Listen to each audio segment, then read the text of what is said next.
Seja convosco. Ele está no meio de nós. Proclamação do Santo Evangelho de Jesus Cristo, segundo Lucas. Glória a vós, Senhor.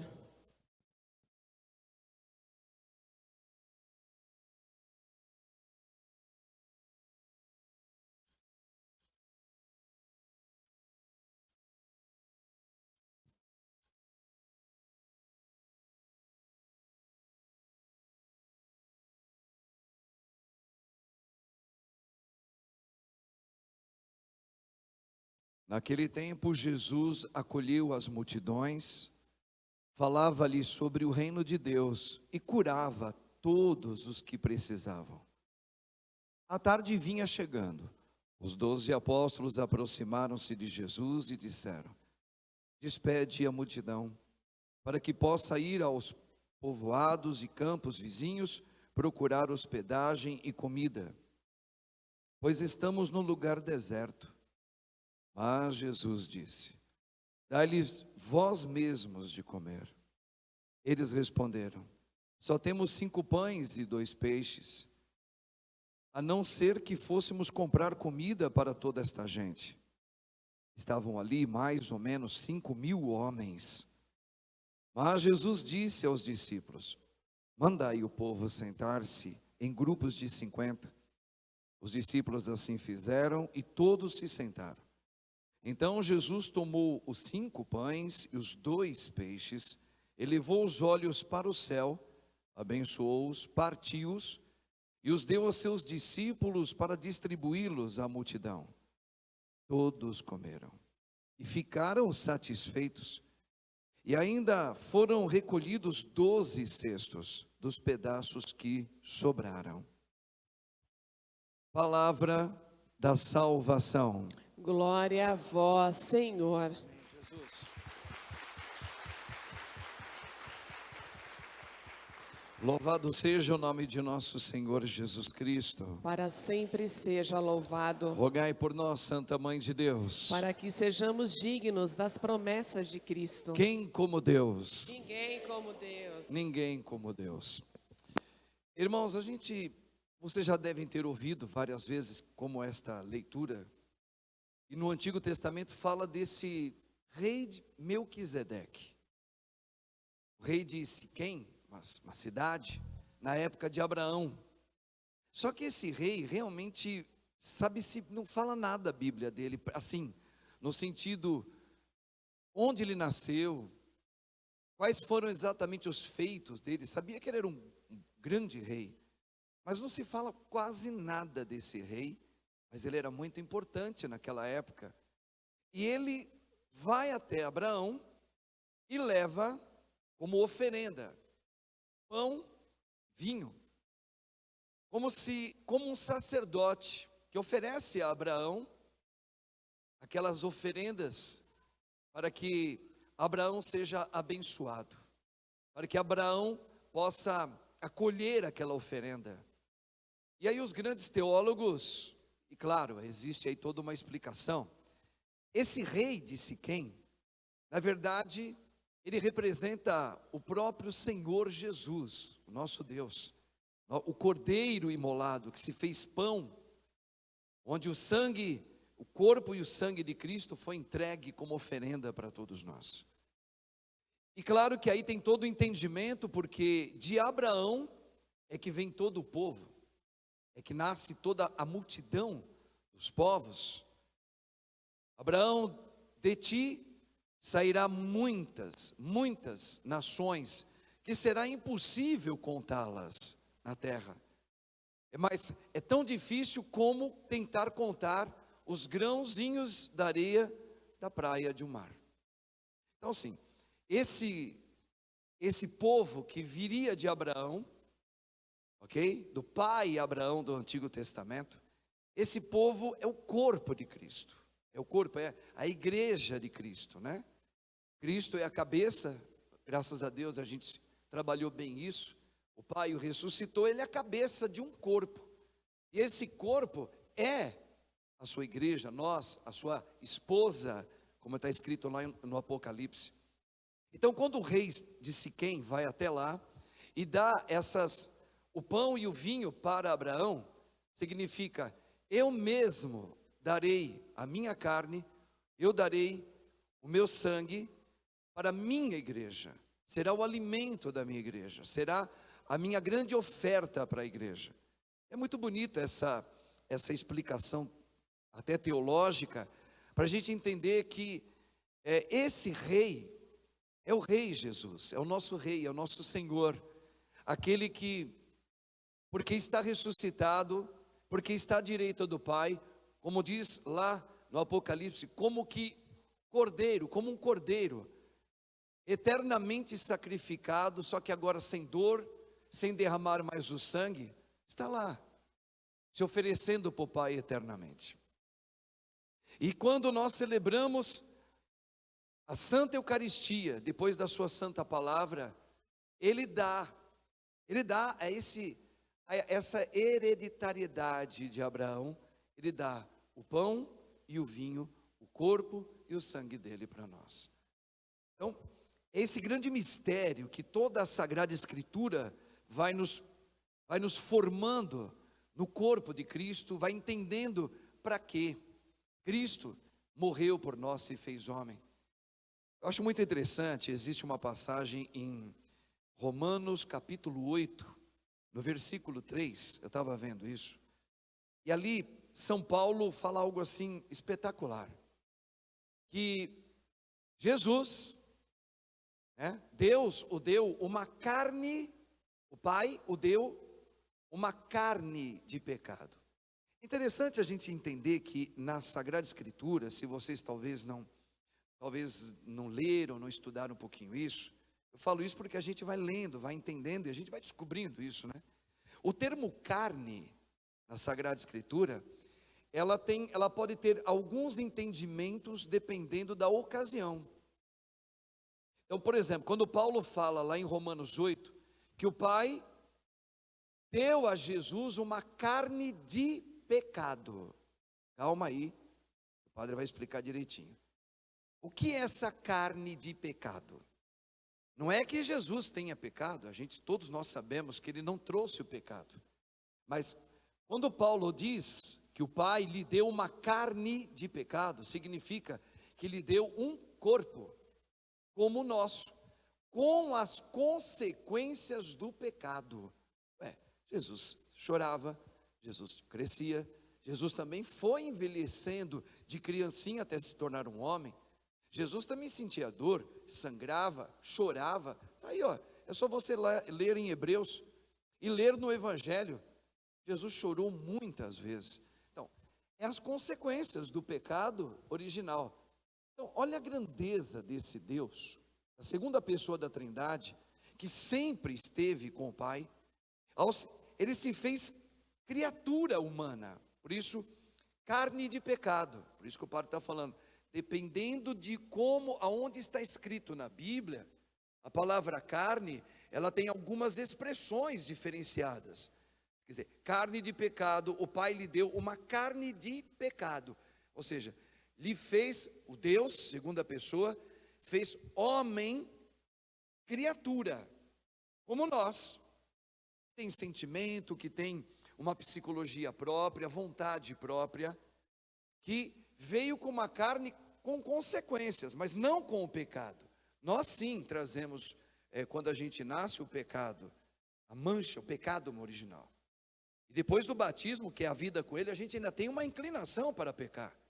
Mas Jesus não, Jesus tem uma consequência.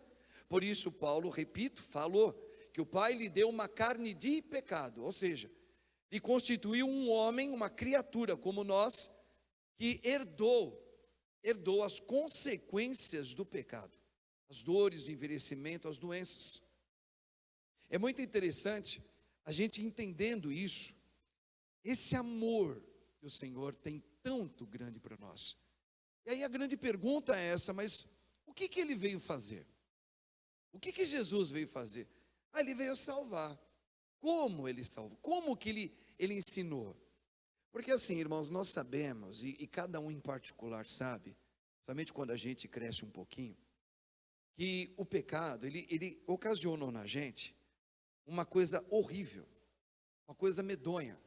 Ou seja, é como se nós tivéssemos uma anti-humanidade dentro de nós. Eu vou usar esse termo esquisito.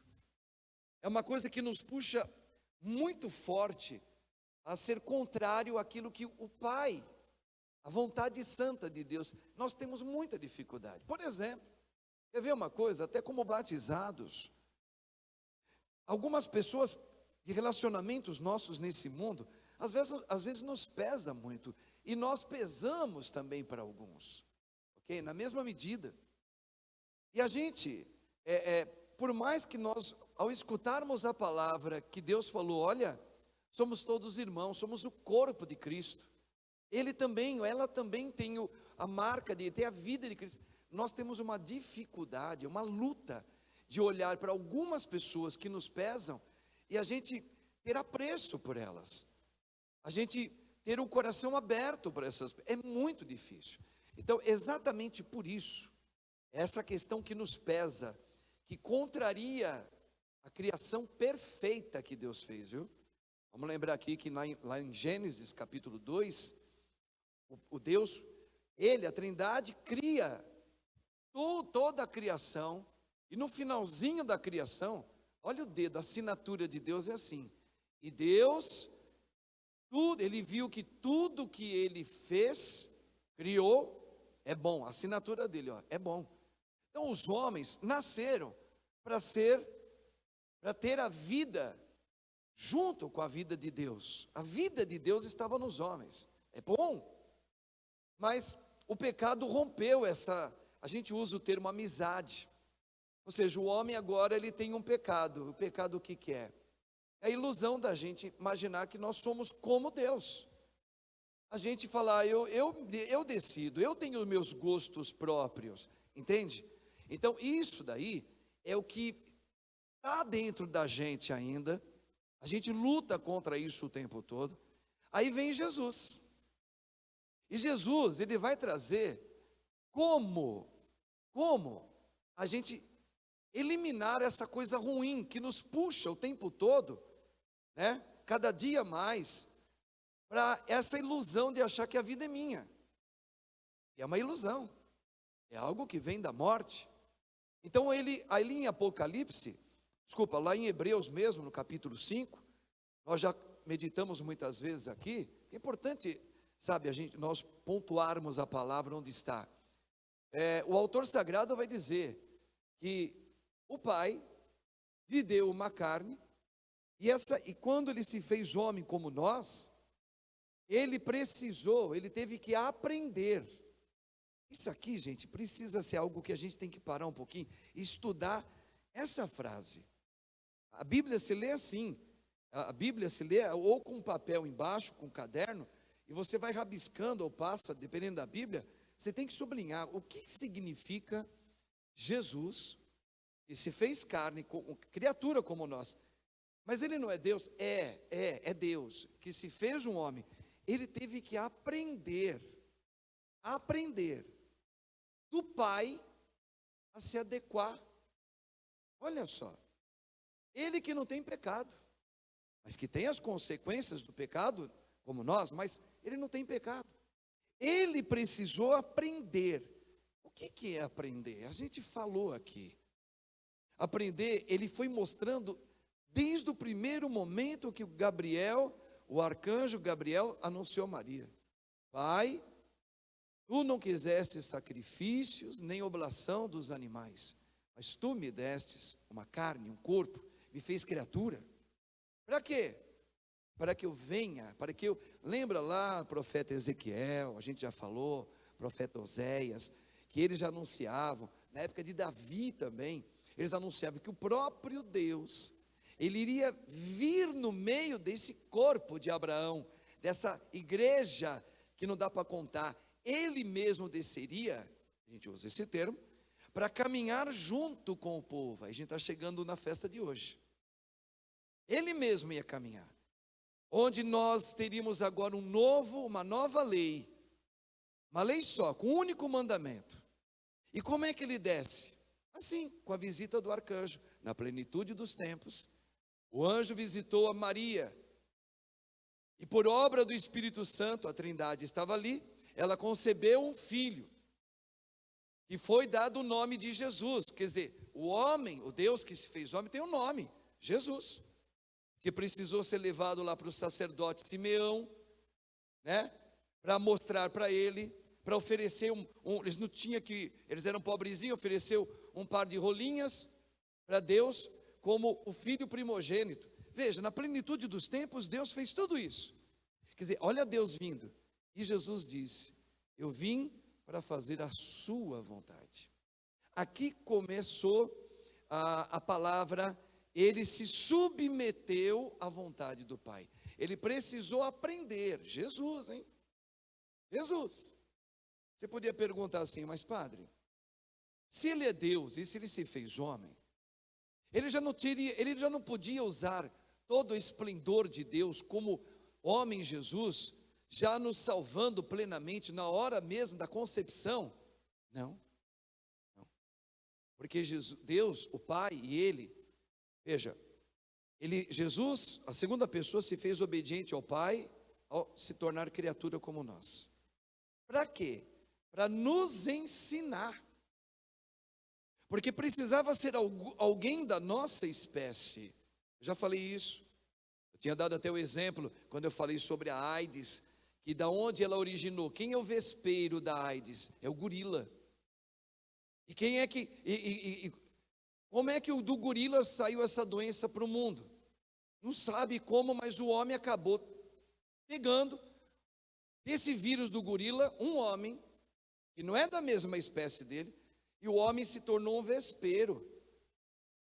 Do quê? Da doença, chamada HIV, e foi espalhando para todos os homens.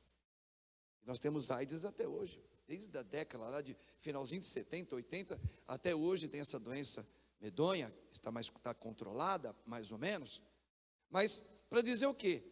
Que Jesus, se fazendo criatura como nós, a intenção para ele não manifestar o poderio dele na hora que ele chega, é porque ele precisou, como um da nossa espécie, fazer uma escola, um ensinamento para a igreja, para o corpo, para aqueles que Melquisedeque foi levar a oferenda lá, corpo, sangue, porque quem será o novo vespeiro, mas não de um vírus de morte, mas agora a lei de Deus será colocada no coração do corpo desta igreja, é o Espírito Santo.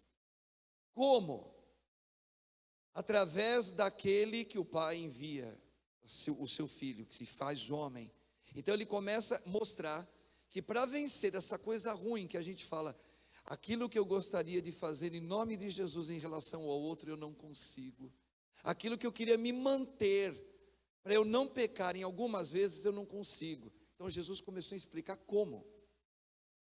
Fazendo não mais a sua vontade. E aí ele começa a ensinar, por isso que ele fala, o céu estava fechado, irmãos.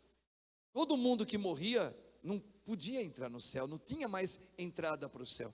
Ele precisou ensinar o corpo como aprender também a se adequar à vontade do Pai. Só assim elimina o prejuízo do pecado, o pecado primeiro. O pecado primeiro é aquela ilusão que o padre falou. E como é que tira essa ilusão? Porque ela é ilusão. Como é que sara dessa doença? A gente usa um termo, esvaziamento de mim, que eu vim desde o ventre da minha mãe e vocês também.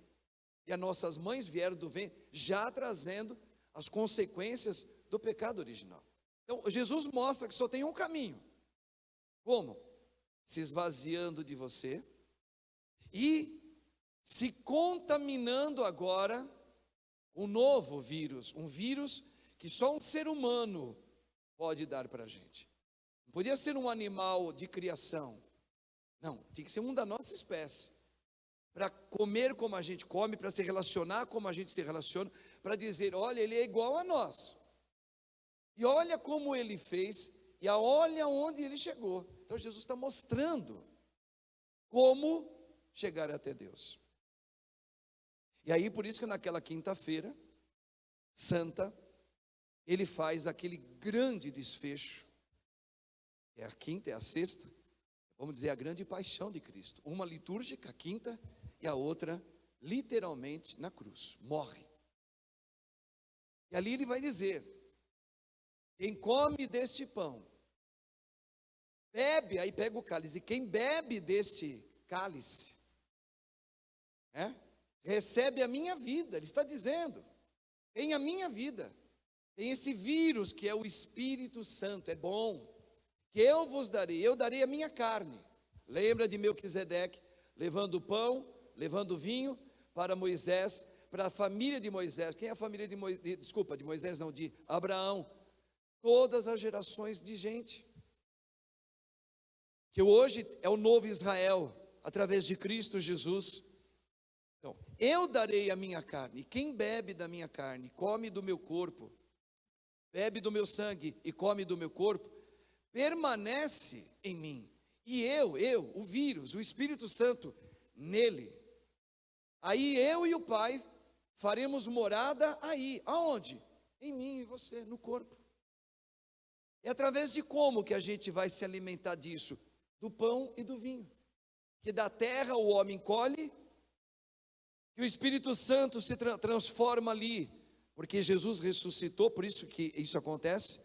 Ele mesmo, Jesus, ele mesmo derrama o Espírito Santo sobre as espécies do pão e do vinho, que ali se transforma na transubstanciação da força do Espírito Trinitário no corpo de Cristo, no sangue de Cristo. Então, ele nos dá carne. Não é mais maná, como no Antigo Testamento. Para quê? Para que nós, esvaziando de nós, e aí exige oração, aí exige jejum, aí exige um caminho com o Senhor. Vou esvaziando de mim e deixando que a vida dele seja em mim. Aí quando ele fala, como eu e o Pai somos um, eu farei morada em vós, seremos um, como eu e o Pai somos um. Aí hoje, na grande solenidade, do quê? Do corpo, do sangue, da alma e divindade do Senhor, eucarístico. Por que que a gente adora Cristo eucarístico? Porque ele se faz nas espécies. Eu estarei convosco todos os dias. Eu caminharei convosco. Você sabe que é uma coisa assim, interessante até. Às vezes eu gosto de fazer essas brincadeiras assim, mas uma brincadeira real. Jesus, ele fala que ele voltará. Aí você fala, nossa, mas ele voltará. Eu vou para o Pai e voltará. E ele desaparece na frente dos discípulos. Mas tem uma coisa, os discípulos, quando teve aquela despedida de Cristo que aparecia ressuscitado para eles, podem ler lá os textos, vocês vão ver. Quando Jesus vai embora, eles saem felizes. Eles saem felizes, eles não ficam tristes. Porque veja, irmãos, como é que a gente vai ficar feliz se a gente sabe que Deus está caminhando com a gente, que ensinou tudo, que cura, que liberta, que faz tanta coisa, daqui a pouco fala, olha, eu vou. Não ficar triste, eu vou. Mas eu voltarei. Mas ele está falando eu voltarei também, aqui tem duas, ó, que interessante para nós. Aqui tem dois formatos de eu voltarei. Lá no Apocalipse, no finalzinho, a gente aguarda, eu falo daqui a pouco, porque daqui a pouco nós estamos em julho, agosto, setembro, outubro, novembro, dezembro. Nós vamos celebrar daqui a pouco também o advento, que significa a segunda vinda gloriosa. Quer dizer, Cristo vai atrair a sua noiva, a sua igreja. Vai, um dia, ele prometeu. Ele vai aparecer nas nuvens. Para quem? Para a igreja fiel. E vai atrair, vai levar essa noiva. Somos nós. Agora, por isso que está lá, Maranatá. A igreja fica dizendo, vem Senhor Jesus, vem meu amado, não demore. Ele fala assim, não demore, eu volto. Mas os discípulos, naquela hora, os apóstolos, quando Jesus falou, eu vou embora, Jesus vai para o Pai, está na direita do Pai, o homem Jesus. Mas os discípulos não ficam tristes. Por quê? Por quê? Porque Jesus, quando está na direita do Pai, isso aqui é uma coisa que a gente precisa trabalhar muito na nossa fé. Significa, imagina isso aí, ó. Nada mais segura Jesus. Jesus é Deus. Ele é onipotente, onisciente e onipresente. Ou seja, Ele consegue viver no nosso meio, passando nesse mundo, não mais sendo desse mundo, mas Ele anda nesse mundo. Ele está nos céus e Ele pode passar por onde. Ele quebrou a fronteira do tempo, porque Ele é Deus, Ele está à direita do Pai. Então, quando fala, eu virei para buscar a minha noiva, haverá realmente um dia. Haverá um dia. Mas o fato dele dizer, mas eu mesmo vou dar o meu corpo para vocês, significa que ele já, pela sagrada Eucaristia, o Espírito dele, ele já está no meio de nós. Ele já está no meio de nós. Só que ele vai vir nos buscar no fim dos tempos. Mas ele caminha com a gente. Por isso que Jesus pediu, na liturgia da Igreja Católica, depois da festa da Santíssima Trindade, que celebramos agora, Pentecostes, Santíssima Trindade, ele pediu, desejou que tivesse mais uma celebração. Para quê? Para que o povo pudesse olhar para ele, que caminha com o povo, o corpo, e ele mostra, como o Pai proclamou lá atrás, eu mesmo vou descer. Quem? Jesus, é Deus. E onde Ele está? Como é que Ele está caminhando no nosso meio, que a gente fica feliz, mesmo sem ainda Ele vir nos buscar definitivamente? Ele está vivo na hóstia santa. Por isso que os apóstolos saíram felizes, porque eles entenderam, receberam o Espírito Santo. Ele falou, eu vou, mas eu envio para vós o Espírito Santo. Soprou, e na Santa Eucaristia Ele se faz presente. Então quer dizer, nós não estamos sós, Ele caminha com a gente. Então quando a gente adora Jesus na hóstia santa, adora, é ali, porque Ele está lá, é a fé católica, é a fé católica apostólica romana, que veio da tradição, que chegou em 2022, nós estamos com ela.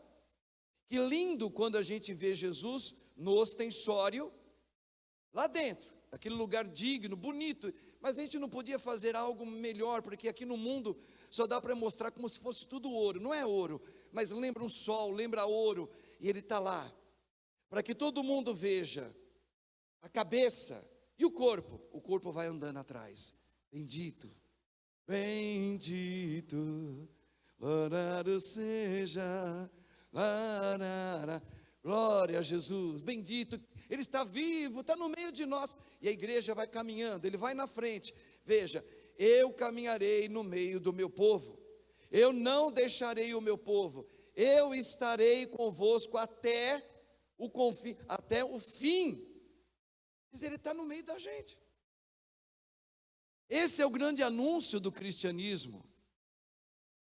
Por isso que os anjos falaram para as mulheres quando foram naquela manhã derradeira da ressurreição: o que procurais aqui? Ele não está aqui não. No cemitério? Não. Vá para Galileia, lá encontrarás Ele. Onde? Aqui, essa Galileia. Veja, Jesus caminha conosco, mas não mais com cabelo comprido, com manto branco, não. Mas Ele vem nas espécies da Eucaristia. Por quê, Padre? Porque agora Ele pode estar em qualquer altar do mundo, não apenas lá em Israel, não mais apenas em Jerusalém, não somente para os 12.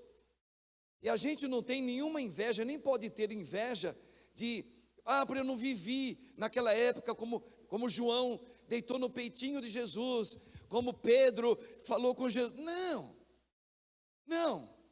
Ele caminha pertinho da gente, nós podemos ter Ele agora dentro da gente, mas aí precisa ter um esvaziamento, aí precisa haver um exercício espiritual, exige, irmãos, não é brincadeira. Às vezes, eu me irritava quando eu era mais novo, Porque a gente sempre, como católico, ouvia, mas precisa rezar mais, ainda é pouco. Mas como é pouco? Meu Deus, eu já vou na missa, eu já estou indo na Santa Missa do domingo. É pouco. É pouco por quê? Porque às vezes a gente está vivendo mais nós, e a gente vem uma vez por semana para pedir, para agradecer, uma vez só, e parece que é só esse momento que a gente tem. O maior momento da nossa vida são as nossas preocupações. Por isso que é pouco, sendo que o corpo está seguindo ele, é ele que nós estamos seguindo. Pode ser médico, pode ser engenheiro, pode ser, sei lá, a profissão que for, pode ser um industrial, pode ser um bilionário católico. Na verdade, nesse mundo nós estamos seguindo ele. Então, como é que eu posso gastar mais o meu tempo comigo do que com ele, se eu sou o corpo dele? Veja, essa lógica que a gente não consegue viver. E a gente tenta arrumar desculpas, porque eu já faço a minha oração todo dia um pouquinho, de manhã, aí à noite eu faço o sinal da cruz, deito, durmo, vou no domingo, não está bom, padre? Querido, querida, você vai ver isso conforme a sua andança nesse mundo, você mesmo vai perceber, quando você se deparar com fagulhas no local onde se trabalha, com pessoas no lugar que você convive, às vezes na sua própria família, na hora que vem uma doença, na hora que chegou o inesperado na tua casa, e vem toda hora, gente, não é verdade? Nessa hora você vai ver se está bom ou não está. É nessa hora que você vai falar, mas meu Deus do céu, como eu ainda estou distante, tendo o batismo, tendo a Eucaristia dele, eu estou distante. Então, onde se mede quando está bom? Quando vem os momentos, os assaltos da vida na nossa vida, seja ele qual for. É aí que eu vou ver se eu realmente estou tendo uma vida com meu Senhor, ou se eu estou indo de domingo, ou se eu só estou fazendo uma oração de manhã, mas o meu coração está todo nesse mundo, está todo nas minhas preocupações, ou é do trabalho, ou é com os filhos, ou é com a saúde, ou seja, ou é com o Brasil, eu não sei. É ali que você vai medir até que ponto nós realmente olhamos para Jesus e nós estamos glorificando ou da boca para fora, ou nós estamos realmente glorificando para dizer, eu estou aqui, Senhor, por tua causa, eu estou aqui para te seguir, e se tenho alguma coisa foi porque tu me destes, se sou alguma coisinha nesse mundo é porque tu me fizestes, eu te sigo. Então assim, é um exercício que exige. Então não adianta o padre falar assim, meu irmão, você tem que rezar, rezar, rezar, porque isso entra aqui e irrita a gente, como me irritava. Você ia em grupo de oração, ia numa missa, o padre ficava falando, vamos orar, vamos rezar, meu Deus, eu não quero rezar. Então, é o livre-arbítrio, só que na hora das noites traiçoeiras, você vai perceber, se você realmente tem uma vida com ele, ou se você tem apenas momentos. E vocês sabem o que significa momentos no nosso meio, né?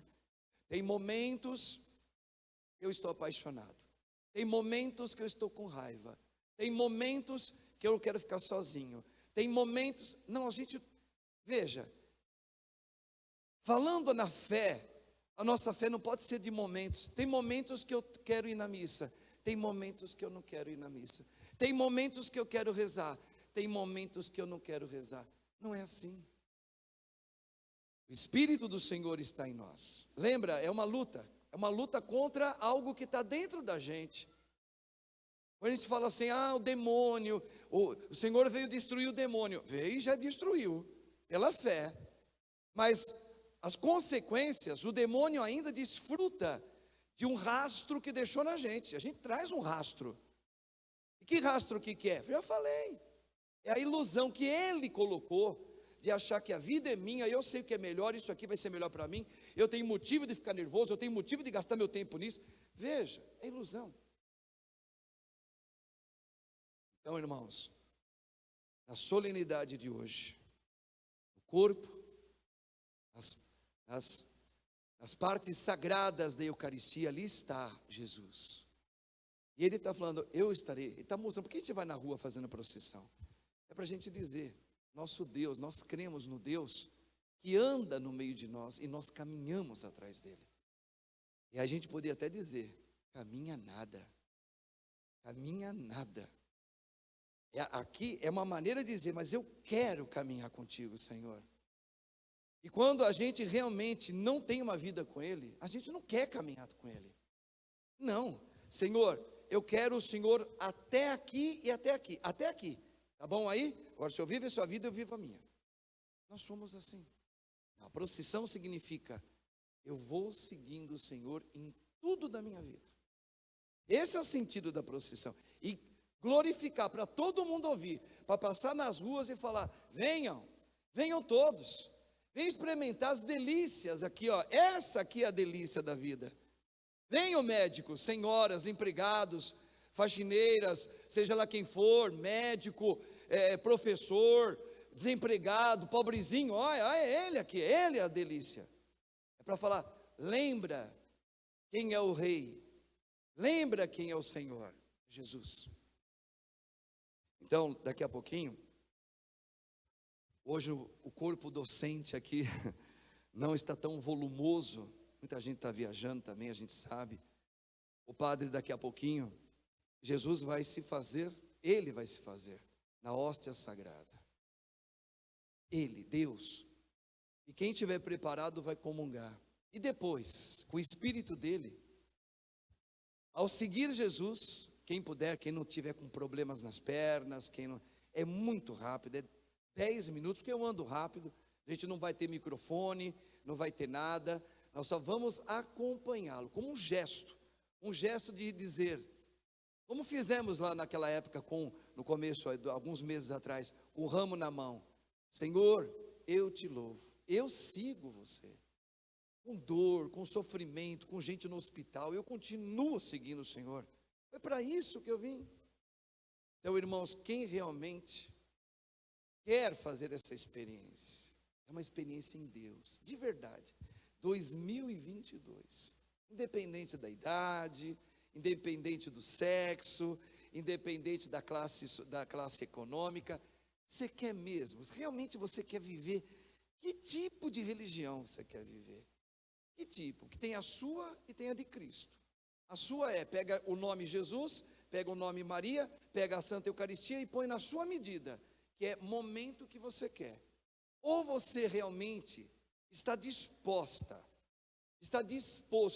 com tudo que lhe acontece, olha, com tudo que lhe acontece neste mundo, seguir Jesus, louvá-lo e entrar no caminho com Ele. Isso é pessoal, o padre não vai falar, entra no quarto, como Jesus falou, reza, faz isso, não, isso é, quando eu tomo uma atitude, o Espírito Santo vai suscitar, quanto tempo que eu tenho que ficar em oração? É o Espírito Santo que vai, cada um é único, cada um tem um jeito, cada um tem uma fraqueza, cada um tem os seus fantasmas, cada um tem o barulho da voz de Satanás de alguma maneira. Então, não adianta falar, faz isso, faz aquilo na vida de oração. Não, a gente faz aquilo que a igreja pede. Agora, a vida no Espírito que você vai ter, é Ele que vai dizer, confessa isso, porque Ele vai revelar para você. Quanto mais eu rezo, eu descubro, meu Deus, eu estava em pecado e não sabia. Eu estava em pecado e brigava com todo mundo, dizendo que aquilo não era pecado para mim. Mas agora não foi nem o padre que falou. Foi minha vida com Ele, eu comecei a buscar nele, e não é que eu comecei a sentir que isso é pecado, está vendo? O padre não precisou falar, procura a confissão, é Ele falando, é Ele que fala, é Ele que vai dizer, vai para lá ou vai para cá, ou fica aí, não é o padre é apenas um incentivador, é tipo assim, uma seta, ó, é Ele. Gosto até de brincar, teve aquele comercial lá do posto de gasolina, não vou falar nem o nome, que o cara estava lá mexendo com a paia assim, olha, onde eu acho o mercado? Posto não sei o quê. Olha, onde eu acho perfume? Posto não sei o que lá. Ô moço, onde eu acho para curar doença? Posto não sei o quê. Ô moço, onde eu arrumo uma namorada? posto não sei de onde. Ô moço, onde é que eu vou ter vida melhor, digna? Quem que é? O padre é esse aqui, ó. É ele. Ele fala como se vive namoro, ele fala como que se tem uma família, ele fala como educar os filhos, ele fala como andar nesse mundo, ele fala como suportar as doenças, o que fazer na hora que um filho, um marido, uma esposa, uma mãe vai para o hospital, fica internada. O que eu faço? Vai com Jesus, o tempo todo, vai com Ele. Então, é me colocar nele. Eu não consigo entender porque minha vida não dá nada certo profissionalmente. Vai nele. O que eu faço para acabar com tanta dívida na minha vida? Eu sei, vai nele. Ele vai pagar? Não, vai nele que ele vai te mostrar. Então assim, gente, é isso que o mundo não quer saber de falar, porque é ilusão. Daqui a pouco você está vendo, só teve um friozinho, termino dizendo, esse friozinho que a gente está tendo aqui, olha o Covid pegando em todo mundo de novo. E as pessoas que já tiveram, como eu, outras e tantos, e as como é que fala, a pessoa fala do Covid? Volta, toda hora. Não é variante, é Brasília, é Corcel, é Passat, Fusca. Não, é assim, não é isso, é aquela sequela. Sequelas do Covid. Eu tenho sequela toda hora eu fico com o meu coração pulando, parece que vai me dar um troço. Toda vez, já tomo remédio, já faço isso. Não adianta. Muda o tempo, parece que vem aquela coisa, é sequela. O que eu vou fazer? Senhor, eu estou nas tuas mãos. Eu vou para Ele. Então, é tudo na vida assim. Tudo na vida assim. O mundo não vai querer mostrar isso. E nós vamos passar. Olha, reparar, nós estamos passando. Sabe quando eu descubro que eu estou passando também? Quando hoje eu vou na farmácia, no mercado, nos médicos, vou fazer uma consulta, vou no dentista, aí eu passo assim, cabelo já grisalho, chega assim, doutor, chega assim, tudo mocinha novinha, eu fico até sem graça, meu Deus do céu. Fala, o senhor está com dor aonde? Doutor, está aí? Não, sou eu mesmo. Eu estou com uma dor aqui meio estranha. A gente percebe que a gente está indo embora, e agora está vindo uma geração tudo de novinho, é médico, é doutor, é engenheiro, é o advogado, é não sei o quê, não é assim? E a gente fala, meu Deus do céu, e agora? Vai no mercado, é tudo senhor, senhora. Eu comecei a me sentir velho, que é todo mundo negócio, senhor, quer isso? Quero, né? Vai fazer o quê? Ô senhor, muito obrigado, senhor. De nada. Falei, meu Deus, mas o que é? Tudo molecada hoje. Trabalhando para lá e para cá. Graças a Deus estão trabalhando, né? Está passando. E aí, vai nele. Vai nele. Ele não passa nunca. Então, irmãos e irmãs, coloquemos tudo isso diante de Deus, o seu sacrifício, o seu caminhar, junto com a mãe Maria, Nossa Senhora, que caminha junto com a igreja, que somos nós. Lembra, ele deixou Maria para caminhar com a igreja. Nós temos uma mãe. Coloquemos tudo isso. Você que anda com medo, anda com depressão, com angústia, com medos e medos, põe hoje agora na Eucaristia, olha para Ele, vai conversando com Ele com o seu olhar, vai dizendo, Senhor, eu quero te seguir, amém? Louvado seja o nome de nosso Senhor Jesus Cristo. Para sempre